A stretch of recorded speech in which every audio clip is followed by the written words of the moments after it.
Just rewatched Chris Algieri versus Ruslan Provodnikov.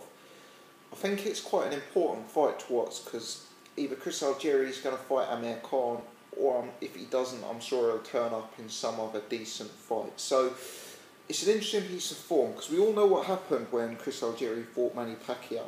It wasn't competitive. Yeah, Pacquiao was clearly a level above Chris Algieri at this stage.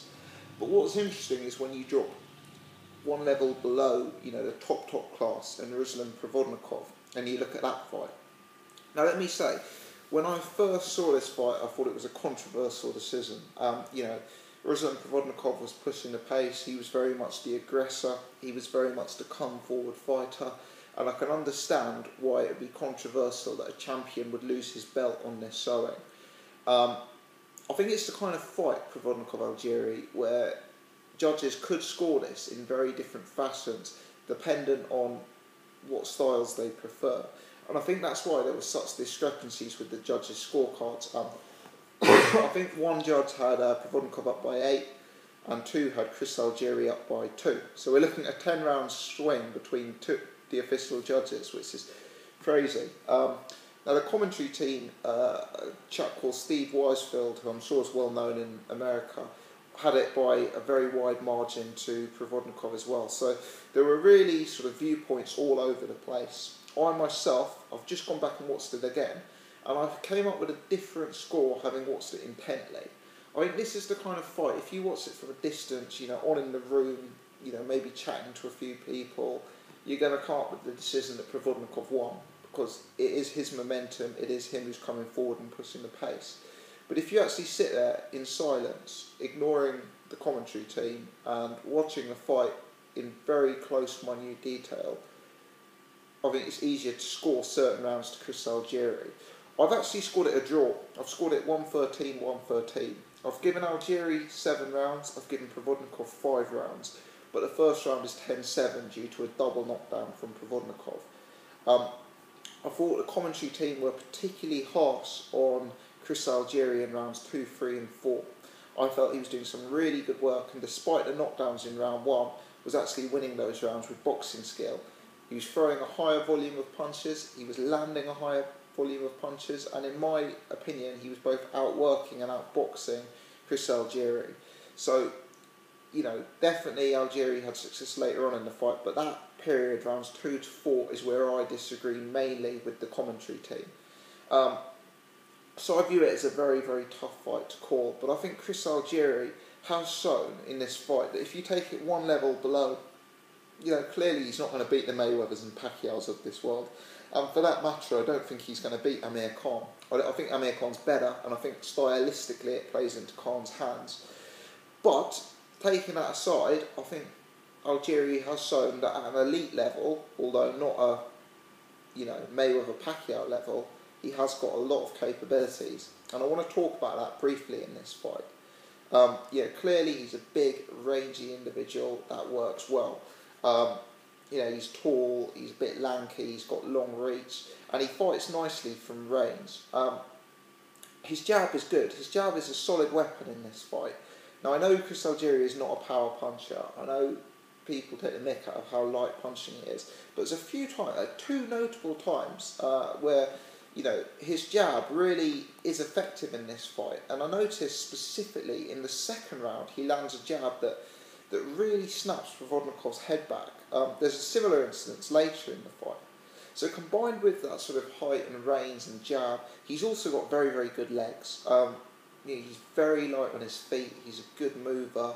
He's a bit of a dancer, really, the way he kind of circles and moves around the ring. And I think his legs are one of his best attributes. But there's more to it than that. He's also supremely conditioned. I've mentioned he's good on his legs, but even in the 11th, 12th round, he still looks like he's light on his feet. He's still bouncing about, moving around the ring. He took a bit of a hammering in the first round, but he recuperates very, very quickly indeed. It doesn't look like he's about to get stopped in that first round, despite the beating. And despite having a horrific injury to his face, he fights on really, really well. And I've mentioned the face. I'll go back to that just briefly now. To my eye, I didn't mean to double it up there, but to my his eye was completely shut. He was blind in one eye. So I think you've got factor that in when analysing this fight. I'm not saying in terms of the scorecards, obviously you shouldn't factor it in that sense, but in terms of assessing Chris Algieri's performance, the fact that he was fighting with one eye, as far as I'm concerned, is very impressive and means there's scope for him to do better without that. I was also quite impressed, having watched the fight back, with Chris Algieri's variety. He's a good combination puncher working off the jab, and he changes levels with his combinations. He throws a nice double hook, goes high, goes low, and he doesn't neglect to punch to the body, which is something that taller, rangier fighters do often forget to do. He can punch to the body from range, which I like. And also, he's not an elite inside fighter by any sense of the word, don't get me wrong. But he has some semblance of an inside game, which is impressive for a taller guy. There's a few times where Ruslan's up close with him, and you can see him throwing like an inside hook, a really short uppercut. And there's a few times he catches Algieri with a nice uppercut that kind of catches Algieri from surprise in the inside. For a guy with big long arms, a taller guy, he's actually decent on the inside. So for me, he has a lot more attributes and a lot more versatility in this fight than Provodnikov. Better punch variety, certainly better on the outside, more dynamic movement, he's got a better jab. Obviously, Provodnikov is the power puncher, he's the guy who looked most likely to hurt his opponent, but I thought Chris Algieri did some really, really good work and showed some, very, very good attributes. And for people who think that this decision was a disgrace, bear in mind two things.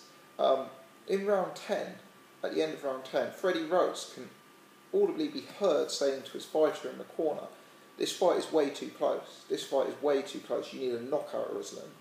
In round 11, Andre Ward, who's commentating on the telecast that I was, says that in his mind, Algieri is winning the fight. And whilst I've scored it a draw, 1-1-3, 1-1-3, if I had to pick a fighter who I'd lean to, even though I have scored it a draw, at the end of the night, it's Chris Algieri who's left me with the impression that he's the better man. I think he outworks and outboxes Ruslan Provodnikov. I know Provodnikov is arguably a harder puncher and more effective, but if you look at the CompuBox stats that were shown clearly on the screen, Algieri is landing with greater accuracy and he's throwing a lot more. And you have to factor in again, as I say, the guy's half blind. So if he wasn't, he's got some sort of Harley Davidson driving by outside, but if Algieri wasn't half blind, A, would his accuracy have increased, and B, would Ruslan's have decreased. So I liked what I saw from Algieri in this fight, albeit at a sort of upper second tier level. As I say, some semblance of an inside game for a taller guy, great conditioning and great heart, great legs, nice from range, nice jab, some, good punch variety, dropping to the body, throwing punches in bunches. I did like it. I really did like it. Do I think he's the right opponent for Amir Khan? No. I think for Amir Khan to be fighting someone who's never fought at 147, for Amir Khan to be fighting someone who's such a light puncher, for Amir Khan to be fighting someone who's coming off a loss, no. I don't think it's the right fight for Amir Khan, and I don't make an effort to excuse that at this stage. Do I think that Chris Algieri is an elite boxer? No, I don't. I don't see him tangling with the likes of Mayweather, Pacquiao obviously, Khan. But I do think there's a place for Chris Algieri, and there's a lot of fighters that I would pick him over having watched this.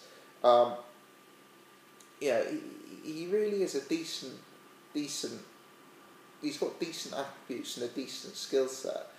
I'd like to see him face Sean Porter. I think that would be an interesting matchup. There's a few other people I'd like to see him face. I think Brandon Rios potentially is an interesting fight for him. I think maybe even Tim Bradley. There's a few fights there that I'd like to see Chris Algieri in.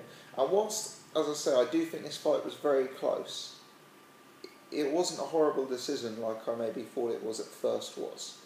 Let me know your thoughts on this fight. I think it's a really interesting fight. I like fights like this where it's kind of hard to score and there's a lot of different opinions and it kind of depends what you prefer. So I'd be interested to see who you had winning this fight and sort of where you see Chris Algieri going from here. Thanks for watching.